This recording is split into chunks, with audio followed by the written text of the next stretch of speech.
Super Grow, mkombozi wa kilimo, amerudi tena. Uzuri ni kwamba ipo kwenye discount kabisa. Imagine hii lita 5 ina uwezo wa kutumika kwenye eneo la ekari 10 hadi 15, na kuna hii lita 1 hapa inatumika kwenye eneo la ekari 1 mpaka 3 hadi kuvuna. Ni mbolea ya maajabu. Ukiitumia hii Super Grow unapata matokeo mara 2 mpaka mara 3 ya kile kitu ambacho ulikuwa unapata bila hii mbolea. Ni mbolea ambayo ni organic, haina kemikali sumu na inatumika kiasi kidogo sana kwenye eneo kubwa. Imagine hiki ndio kipimo chake. Unachukua mililita 1 ya Super Grow kwa maji ya lita 1.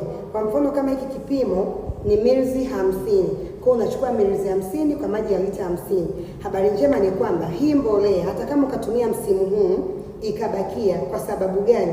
Imetengenezwa 2025, ina expire 2028. Kwa unaweza ukatumia msimu huu na ukaitunza vizuri, ukatumia msimu ambao unakuwa unafuata, kwa sababu ni mbolea ambayo haichagui aina ya mmea wala aina ya udongo na inatumika